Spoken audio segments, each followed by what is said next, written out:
Detective, you have spent more time making us sit and wait for you than anything else.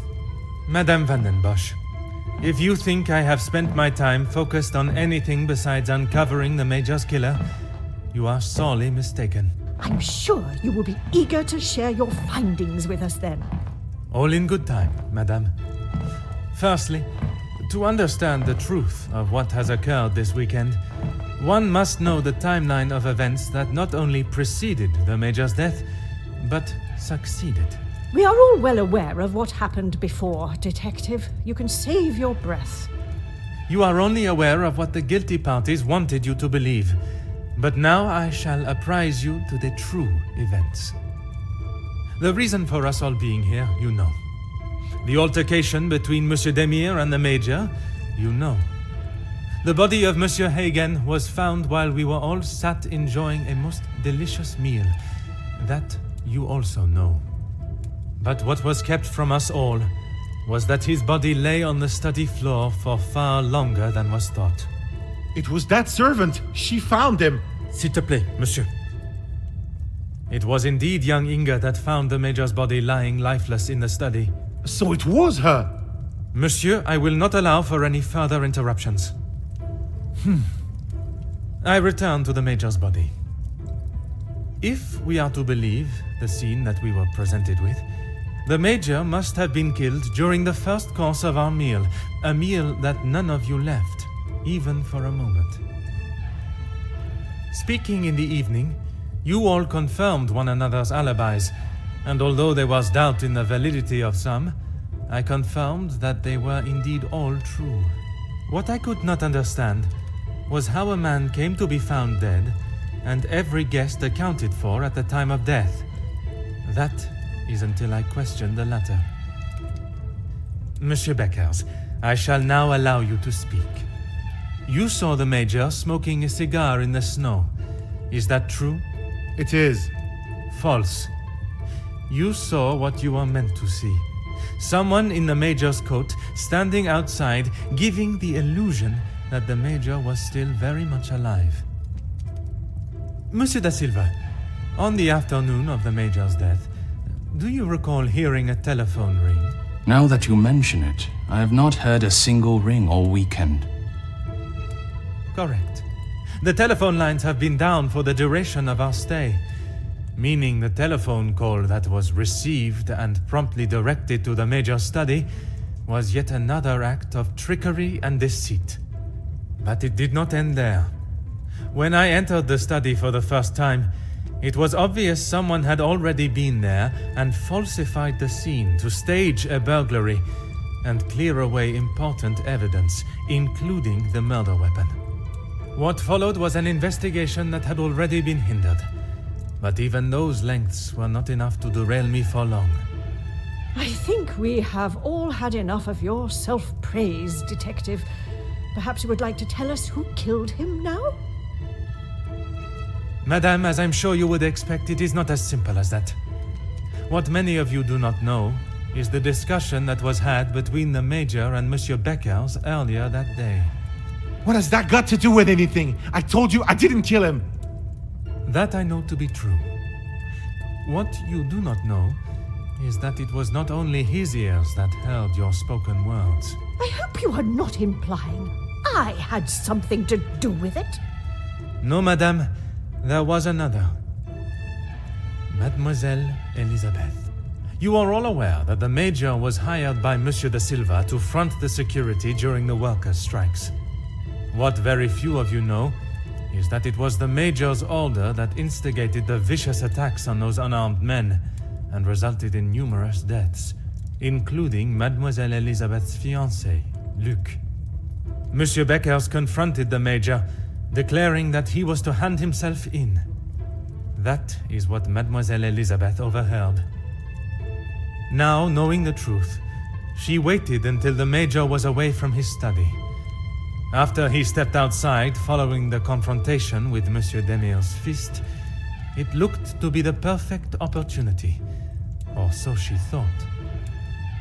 The Major returned and found her looking for the proof she required to hand him over to the authorities. If the maid bumped him off, why hasn't she been arrested? The events that followed in the study are not those of a cold-blooded murder, but one of a young girl that had no other option but to protect her own life. Sounds to me, Detective, like you have taken a shine to this young girl and would rather protest her innocence than arrest her for murder, the crime she has committed. Jeez, this is gonna make for a juicy story. Mademoiselle, I ask you this. You have seen the Major's anger before, oui? What if I have? How do you think he would have reacted if someone was to find proof that he had committed a terrible act, and that if made public, would surely result in his incarceration? Exactement. It is quite the story you have told, Detective, but all I have heard is that Elizabeth overheard a conversation blaming the Major for her fiancé's death, and she murdered him in revenge. A servant killing a man that is as revered as he was. She will face the noose. I am not denying that a man has lost his life, but it is not the crime of murder that you all believe. While the Major did not deserve to die in such a way, it was his actions towards Mademoiselle Elizabeth that drove her to defend herself in any way she could. Mademoiselle Elizabeth will be punished, but we will let the law decide the severity of her punishment. She has played you like a fiddle, Detective, acting the innocent victim. She will be arrested and hanged for her crime, like every other cold-blooded killer. Hear, hear. Give her what she deserves. The girl has got to pay for what she's done.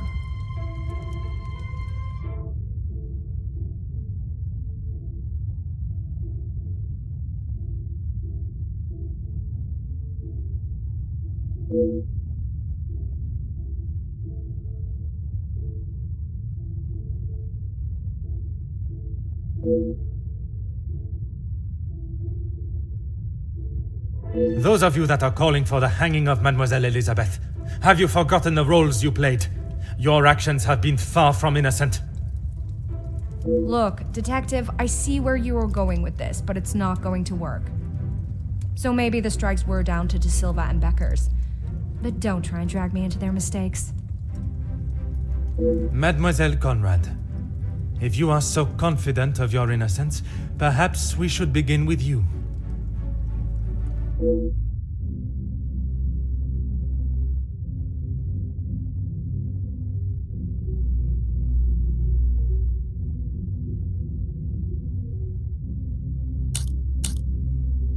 You don't need to imply it's only me that does. Ask any of my journalists, they'll say the same.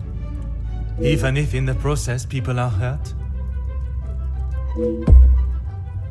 You knew the situation surrounding the strikes, and only sought to swell the anger in people and create further chaos. Mademoiselle, you so often have something to say. Now is not the time for silence. You really are delusional. Maybe you should just keep your theories and claims to yourself.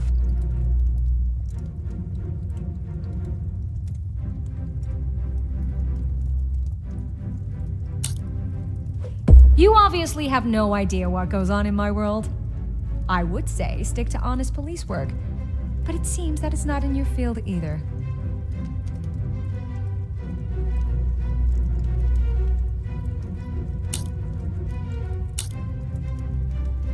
Look, it's... Mademoiselle, I do not have time for your excuses.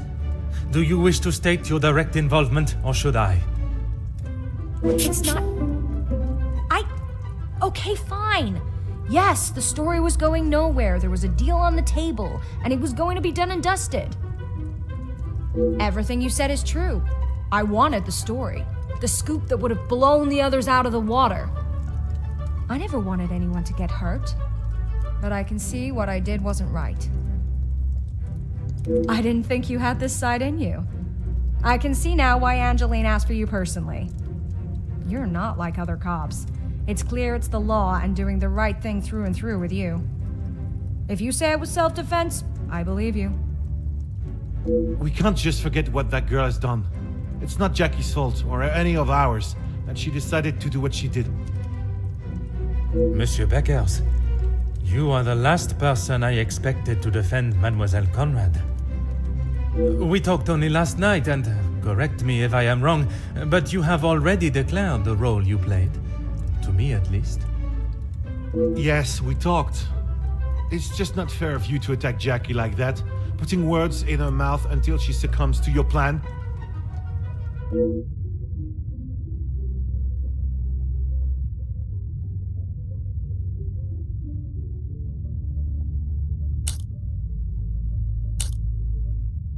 Detective, I'm afraid you are misunderstood.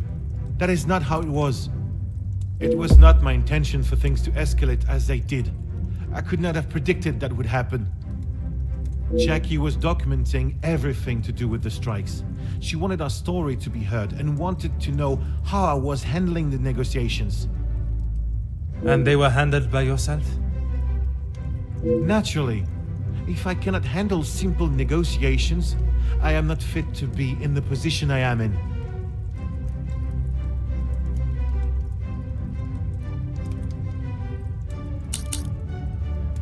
I was only pushing for what my men deserved, what they needed. Hindsight is a wonderful thing, Detective. Surely you must know that. Nothing is ever simple, Detective. I'm sure you understand that better than anyone.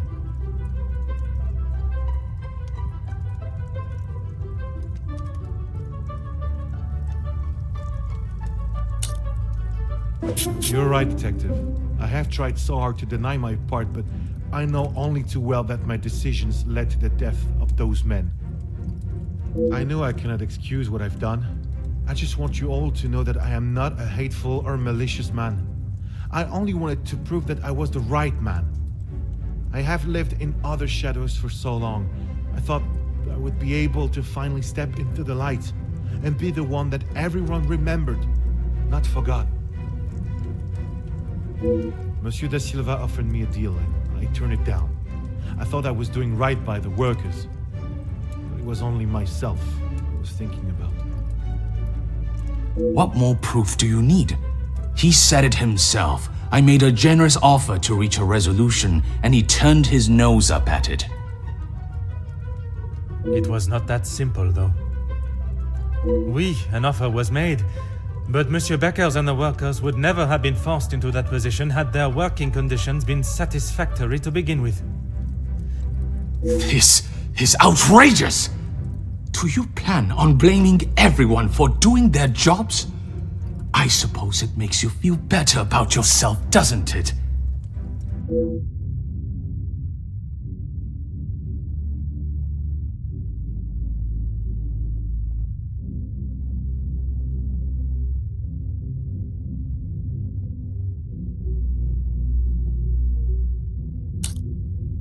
It may be a big deal to you, but I am used to workers not being happy with something. And most of the time, that unhappiness is directed at me. When you're in charge of your own factory, you'll understand. I handled the situation the best I could. If you think otherwise, maybe you have proved us all right that you aren't the great detective you claim to be.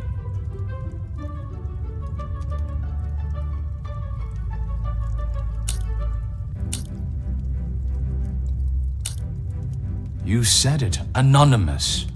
I don't know them, and it doesn't sound like they know me. When you have something people want, money, they will do anything, including constructing lies to get their hands on it. Monsieur da Silva, you seem to have forgotten our previous conversations. I recall them just fine, thank you. A police officer trying to manipulate facts to fit his own agenda. Shocking.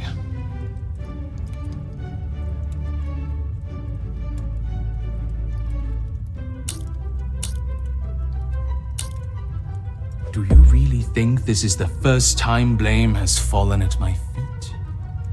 Although I don't think I've seen someone try so hard before to even convince themselves of what they are saying. Have you not learned enough already from having your factories closed? If you have any hope to return to normality, you must admit your faults and accept the repercussions. I may have been a little harsh with my staff. I only wanted to prepare them for the realities of this world. I was never given the opportunities that they have today, and I succeeded. All they do is demand more and more. At the factories and at the house. How am I meant to keep a good profit if every franc is going to them? I offered what I could. I was willing to meet in the middle. But maybe that wasn't enough. Swallowing one's pride is no easy feat. But if it means that a young girl will receive fair judgment, I am prepared to do it. Merci, monsieur, for your honesty. Admitting your responsibility is an honorable move. What now, Detective? Is this absurdity going to continue much longer? Even after all your attempts, Detective, Felix was still murdered. Self-defense or not, she chose to hide what she had done because she knew what she had done was wrong. And she will be punished for it. It was not choice to hide anything, madame. If in her position, I ask, what would you have done? The Major has already furiously thrown an object at you, barely missing your head, and now has hold of your arm. I wouldn't have driven a knife into him, that I can tell you for sure. She is no fool. She intended to kill, not to defend.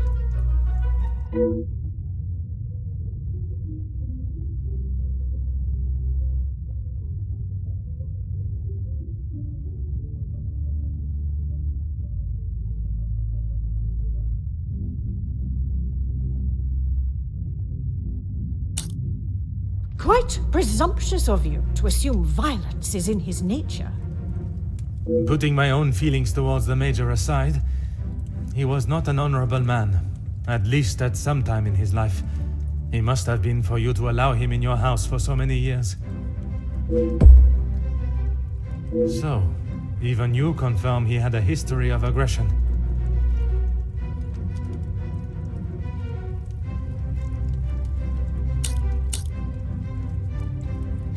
You have no idea.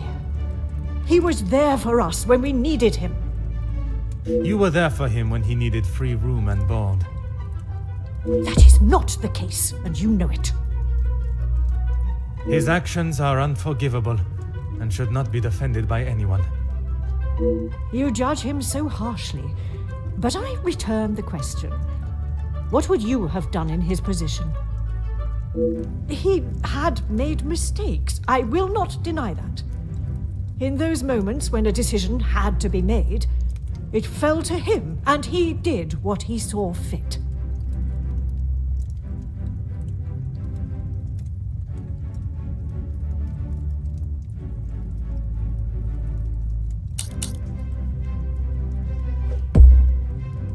S'il te plaît, madame. I ask that you consider everything you know of the Major carefully. He was not always like that. The man that I called a friend would never have done what he has. I cannot allow another innocent person to be punished for his vicious and barbarous behavior. You have seen the Major act in a similar manner as I described before, haven't you? What was the outcome then? You have convinced me that I am wrong, in both my opinion on Elizabeth's punishment and in the friendships I keep. Is that not enough for you? Not when a potential crime has been committed, and I fear an innocent party may have been punished for it. He was just a boy. I told him to stop, but he was like a wild animal. The confrontation with Mademoiselle Elizabeth was not the first time he has come close to killing another. It was following the officers' ball. A young man, no older than 16, stopped us on the street, begging for some change. Felix pushed him away, but he was persistent. He only wanted a few coins. Like a flash, Felix snapped and wouldn't let go of him. He would not stop punching him. I have never seen anything so brutal. But he was never charged for the attack. Felix called the captain at the station and said that the boy had tried to rob him, and he was merely defending himself. The boy was thrown behind bars without a second thought. It was a full week before the bruises on Felix's knuckles finally faded. And even after witnessing such a brutal assault, you still support him. You still believe that he had not attacked Elizabeth. The days following, he showed no signs of remorse, no apology to him or to me. I blamed it on the amount he had had to drink. But when you began talking about him finding Elizabeth in his study, I somehow knew it had happened again. Had you been open about the Major's temper, this could all have been avoided. When you tell the courts the truth, Mademoiselle Elizabeth's self-defense plea cannot be ignored. Just when I thought I could not see a more spineless move. Excuse me? You allowed a bully and thug to remain in your house and endanger your family. I'm sorry, Margot, but I am struggling to understand why you have involved yourself in this affair. I'm surprised you can hear me way up there on that high horse of yours. How dare you speak to me in that way? Who I decide to keep in my house is my decision and no one else's. I can see that. Murderers, thieves, and extortionists are all acceptable, it seems. Countess, I have talked at length of the Major's death, but not the reason for my invitation in the first place. When I last gathered you all together, I spoke of a blackmail ring that was rife in the area, and then of the letter that the Major had received. Mademoiselle Angeline requested my help personally after she received such a letter threatening her family name. She felt I was the only one that could uncover the truth. And uncover the truth I have. Get on with it, detective.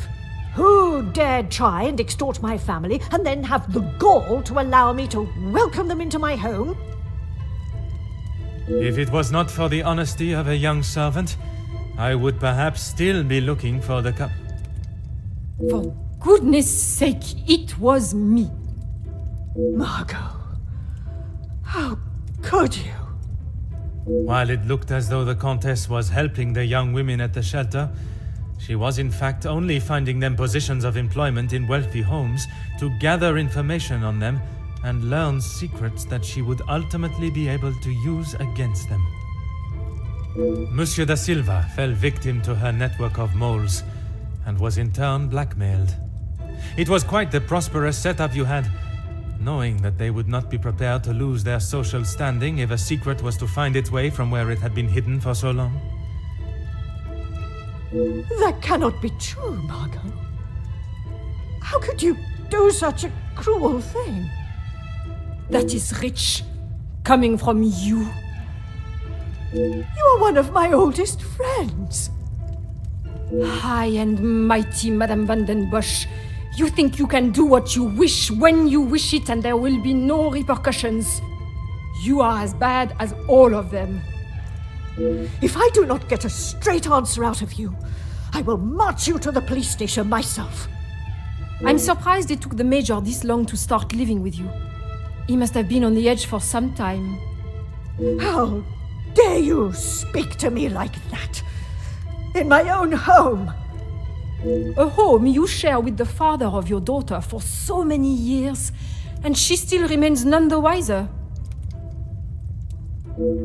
You have no right. Maman, Angeline? Have you heard heard what she has admitted to? She is merely trying to make herself... Is what she says true?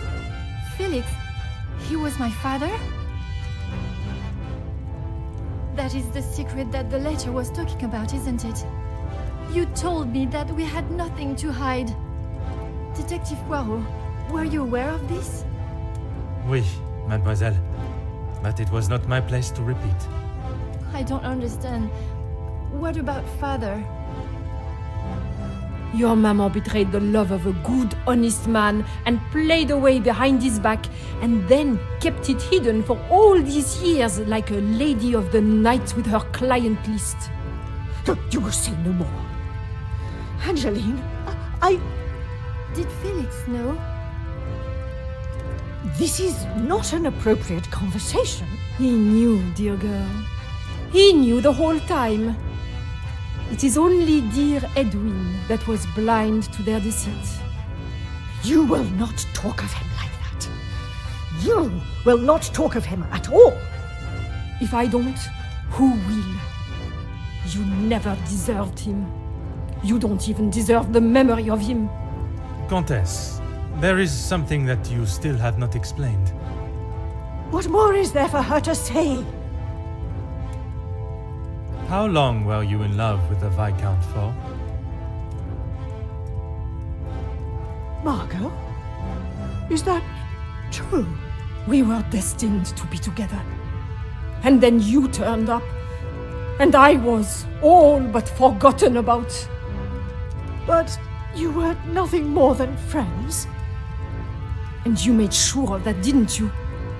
From the day you arrived, it was all about what you wanted and what you had to do to get it. You didn't consider Edwin at all. He was just a purse to you. I loved my husband, and I miss him every day. Loved him enough to stray? Both of you, no more! Please, Angeline, let me explain. Maman, I do not wish to hear anything else from you. Not even your own daughter wants to hear your lies anymore. Cassandra Van den Bosch, all alone. How dare you!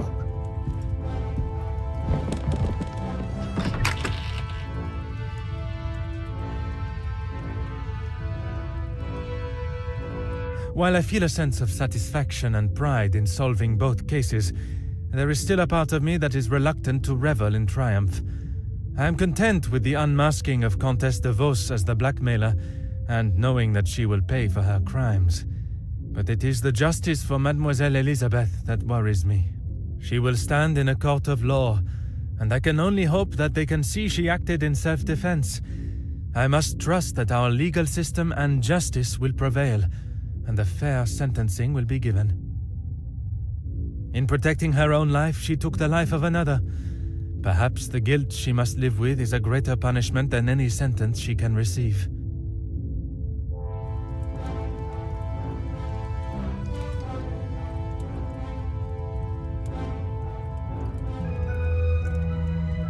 Comtesse de Vos was taken from Nemozinet House in cuffs and placed under arrest.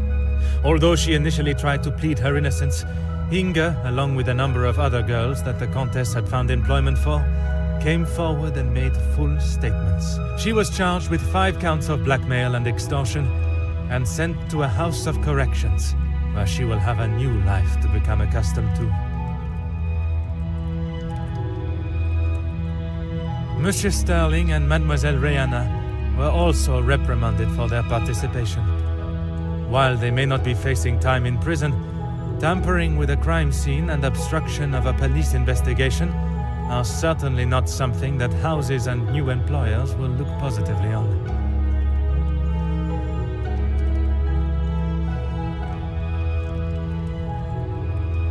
Mademoiselle Angeline finally became Madame Demire, and together they took up residence in England, where Monsieur Demire continues to support and fight for fairness and equality in London. I am happy to say that we have remained in contact, and Madame Demire has become a regular correspondent of mine. And the latest joyous news is that they are expecting a child of their own. Madame Van den Bosch showed compassion that I had not seen in her before, She stood in court and gave a truthful and genuine character reference of Elizabeth, as well as describing the Major and the atrocious crimes he had committed. After Madame van den Bosch's secret was revealed to the world, her position in the social hierarchy was no more, disappearing in a moment. While she still resides in Belgium, I believe she has had to adapt to a far more modest way of life. A humbling experience for her, I am sure. Following her actions in the courtroom, Angeline believed that her maman still had a place in her life. Although they are on different sides of La Manche, they remain in contact. Mademoiselle Conrad left Nemozinet House the same way she entered, confident in herself and audacious in her opinions. Her report of the Major's murder at the house and the surrounding blackmails became one of the most talked about stories of the year. While there were certain details of her own involvement that did not make it to print, she was really quite complimentary about the detective at the heart of the case.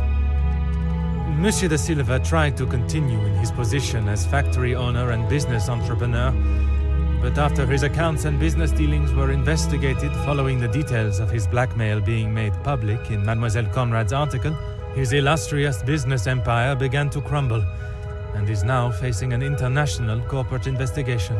Monsieur Beckers stepped down from his position as union leader, accepting that he was no longer fit to represent the workforce that, in his words, he had let down on a scale of unmeasurable proportion. Although he is no longer the voice of the workers, he continues to support them from behind the scenes. Monsieur Zachariah and his brother made amends, and returning to his family home, and after sobering up, he was able to find the help that he required. I understand that he is now helping fellow soldiers with similar conditions. And Mademoiselle Elizabeth, she stood before a court, and while the proceedings were deemed controversial, the charges against her were dropped, and the reasoning of self-defense was accepted by the presiding judge.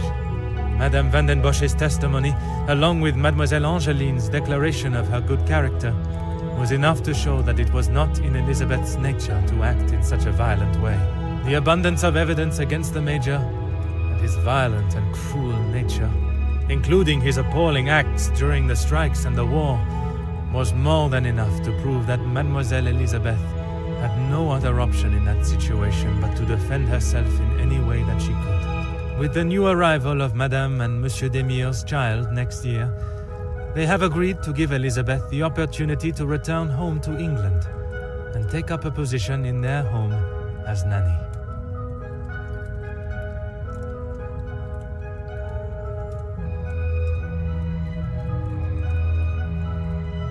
The death of Elizabeth's beloved Luc has been at the center of everything.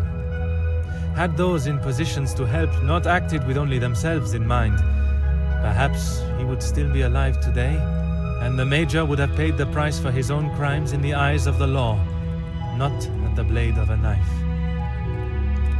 The blood of Major Felix Hagen will remain on Elizabeth's hands, a stain that wherever she is and whatever she may do, she will never be able to wash clean. However, it will remain as a reminder to not only her, but all of us, of what we as human beings are capable of to protect ourselves. We all have something that may be considered shameful or sinful, and it is how we deal with it that shows our true character. Those involved in the riots, the workers' deaths, and the Major's killing believed themselves to be untouchable. Whether it was from their social standing or their confidence in themselves, they learned that everyone is accountable for their actions. There is no exemption because of the suit you wear or the money in your bank account. There is no price to a man's life. It cannot be bought or traded or discarded. No man is better than another, including Detective Hercule Poirot.